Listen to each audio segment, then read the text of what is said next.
Hi guys, 2025 সালে IQ এর সবচেয়ে বেশি হাইপ ক্রিয়েট করা ফোনগুলির মধ্যে একটি ফোন হচ্ছে iQOO Z10 5G and the phone is in the studio guys. IQOO এর ফোন মানে পারফরমেন্স চ্যাম্পিয়ন তো বটে, সাথে এই ফোনটি ব্যাটারি চ্যাম্পিয়নও বটে। একটু গেস করে বলুন তো ফোনটির মধ্যে কত এমএএচের ব্যাটারি থাকতে পারে?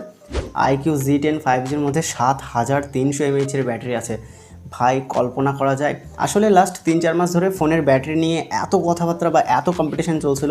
5500 এমএএইচ, 6000 এমএএইচ, ইভেন 6500 এমএএইচ পর্যন্ত আমরা ব্যাটারি দেখেছি। কিন্তু মাঝখান থেকে আইকিউ 7300 এমএএইচের ব্যাটারি লঞ্চ করে দিয়ে বলছে, যা ভাই সারাদিন বিজিএমআই খেলবি। এই ফোনটি কিছু মানুষের জন্য চোখ বন্ধ করে একটা পারফেক্ট ফোন তো বটেই, তবে কিছু মানুষের জন্য চলো দেখা যাক। Let's open the box guys. বক্সের ডিজাইন নিয়ে কথা বলার মতো কিছুই নেই, একদম সিম্পল একটা বক্স, নেভি ব্ল্যাক টাইপের কালার যেখানে আইকিউ এর লোগো আছে। আমি চিন্তা করছি 7300 এমএএইচ ব্যাটারি নিয়ে ফোনটির থিকনেস কেমন হবে, ভাই ফোনটির ওয়েট কতটা হবে। সাথে বক্সের মধ্যে আছে আইকিউ Z10 ফোন, 90 ওয়াটের charger, type A to type C cable, sim ejector tool, কিছু ডকুমেন্টস এবং কুইক গাইড যেটা আজ পর্যন্ত কেউ পড়েনি, এবং একটি transparent case. The quality is not bad. Look at the design guys, অনেক বড় একটি ক্যামেরা মডিউল আছে। আচ্ছা, এখানে কিন্তু মাত্র দুটো সেন্সর আছে, তিনটে নয়। ফোনটি শাইনি ডিজাইন আছে অনেক বড় একটি ক্যামেরা মডিউলের সাথে, দেখতে কিন্তু দারুণ লাগছে। 7300 এমএএইচের ব্যাটারি নিয়ে ফোনটির ওয়েট কত হতে পারে? 230 থেকে 240 গ্রামের মতো, কিন্তু নয়, ফোনটির ওয়েট হচ্ছে মাত্র 209 গ্রাম। ইন হ্যান্ড ফিলের কথা যদি বলি, অনেক লাইট ওয়েট এবং অনেক কমফোর্টেবল। এখানে আমি একটা কথা বলবো, যেহেতু 6.7 ইঞ্চিসের ডিসপ্লে, তাই ফোনটা আমার কাছে একটু বড় মনে হয়, কিন্তু মোটেও ভারী মনে হয় না এবং যথেষ্ট comfortable. Again, design is very good. Ports এবং বাটনসের কথা যদি বলি, নিচের দিকে তাকালে সিম কার্ড ট্রে আছে, মাইক্রোফোন আছে, ইউএসবি টাইপ সি পোর্ট আছে, স্পিকার গ্রিল আছে, রাইট হ্যান্ড সাইডে power on of button, volume rocker, noise cancellation microphone আছে ওপরের দিকে, অ্যান্ড লেফট হ্যান্ড সাইডে কিছুই নেই। দুটো কালার এবং তিনটে ভেরিয়েন্টের মধ্যে ফোনটি এসছে, 8128, 8256 এবং 12256। আইকিউ Z10 এর মধ্যে এসডি কার্ড স্লট নেই, তাই আপনি মেমোরি কার্ড ইনস্টল করতে পারবেন না। আচ্ছা, বাইরে থেকে তো ফোনটা দেখলাম, এবার ভেতর থেকে দেখা যাক ফোনটির মধ্যে কি কি আছে। যদি ডিসপ্লের কথা বলি, অনেক বড় একটা ডিসপ্লে, 6.77 ইঞ্চিসের 120 হার্টজ অ্যামোলেড ডিসপ্লে, 5000 নিটসের পিক ব্রাইটনেস, 1300 নিটসের HBM brightness, high brightness mode. ইনডোরে সমস্যা হওয়ার কথা তো নয় এবং আউটডোরেও কোনো রকম সমস্যা হয় না। 384 হার্টসের PWM ডিমিং এর সাপোর্ট আছে, যার কারণে লো লাইটেও স্ক্রিন দেখতে কোনো রকম সমস্যা ফেস করতে হয় না। ডিসপ্লে কালার একদম ঠিকঠাক, অনেক পাতলা বেজেলস, display quality is really good. হ্যাঁ, আইকিউ এর ফোন স্পেসিফিকেশন নিয়ে তো কথা হয়, কিন্তু তার আগে ছোটো করে কথা বলবো ফোনটির ক্যামেরা নিয়ে। 50 মেগাপিক্সেল প্লাস 2 মেগাপিক্সেলের রিয়ার ক্যামেরা সেটআপ আছে। 50 মেগাপিক্সেলের সনি IMX882 এর প্রাইমারি সেন্সর আছে। হ্যাঁ, সিঙ্গেল সেন্সর, কিন্তু ফটো কোয়ালিটি সত্যিই ভালো।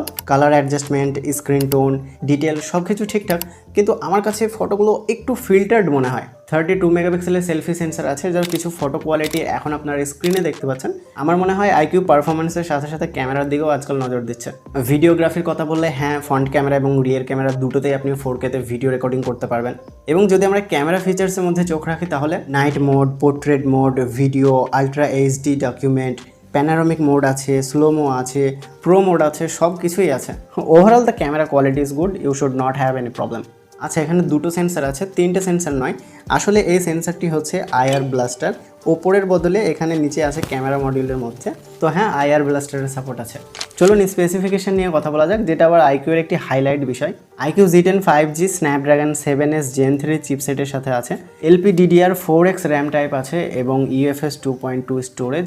কিন্তু আইকিউ Z10 5Gর থেকেও কম প্রাইসে লঞ্চ হওয়া আইকিউ Z10X এর মধ্যে UFS 3.1 স্টোরেজ আছে, কিন্তু এখানে 2.2। আই ডোন্ট নো আইকিউ এটা কেন করেছে, তবে অপটিমাইজেশন আছে, যার কারণে কোনো রকম সমস্যা হবে না।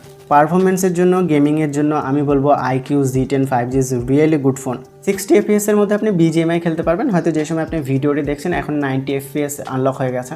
And the battery king in the segment guys, 7300 mAh এর battery with 90 watt charger in the box. ফোনটি কোনো স্টুডেন্ট ইউজ করে তাহলে 2 দিন মতো ব্যাটারি ব্যাকআপ তো ইজিলি পাওয়া যাবে, এবং আইকিউ স্টুডেন্ট অথবা ইয়াং জেনারেশনের দিকে তাকিয়েই কিন্তু ফোনগুলো লঞ্চ করে থাকে। কথা বলবো মাল্টিমিডিয়া এবং সেন্সরগুলি নিয়ে। মাল্টিমিডিয়াতে দারুণ ডিসপ্লে এক্সপিরিয়েন্স আপনি পাবেন, video viewing experience is really good. মোনোর স্পিকার আছে যেটা লাউড, তবে quality is not very good. Video ওয়াচিংয়ে আপনি যতটা ভালো এক্সপিরিয়েন্স পাবেন, অডিওর ক্ষেত্রে আপনি ততটা ভালো পাবেন না, তবে কম্বিনেশন মোটামুটি ঠিকঠাক। সেন্সরের দিকে তাকালে সমস্ত সেন্সর আছে, ডিসপ্লে ফিঙ্গারপ্রিন্ট আছে, they work very very fast and accurate. চলুন কথা বলা যাক ওএস এবং ইউআই নিয়ে। ফানটাচ ওএস 15 এর সাথে ফোনটি আছে বেসড অন অ্যান্ড্রয়েড 15। 2 বছরের অ্যান্ড্রয়েড আপডেট এবং 3 বছরের সিকিউরিটি আপডেট আপনি ফোনটির মধ্যে পাবেন। কিছু ব্লোটওয়্যার আছে, চাইলে আপনি আনস্টল করতে পারেন। প্রি ইনস্টলড অ্যাপ কিছু আছে যেগুলো আপনি আনস্টল করে দিতে পারেন, অথবা সেটের অ্যাপ্লিকেশন হলে ডিসেবল করে দিতে পারেন। এক্ষেত্রে আপনার 5-10 মিনিট সময় একটু এক্সট্রা খরচ হবে, কিন্তু ক্লিন এক্সপিরিয়েন্সের জন্য এটা আপনাকে করতেই হবে।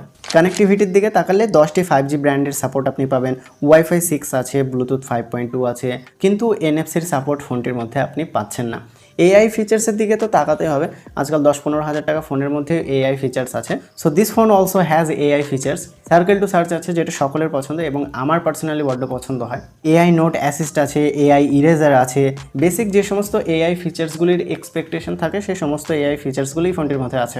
তো গাইজ, এই ছিল ভিডিও। যদিও এই ফোনটি আমার কাছে পাঠিয়েছে রেহান মোবাইল শপ। শপের ঠিকানা এবং কন্ট্যাক্ট নাম্বার আমি ডেসক্রিপশন বক্সে দিয়ে দেবো, আপনারা চাইলে চেক আউট করতে পারেন। এবং ভিডিওটি ইনফরমেটিভ মনে হলে লাইক করতে পারেন, সাবস্ক্রাইব করতে পারেন পরবর্তী টেক ভিডিওগুলি দেখার জন্য। Thanks for watching.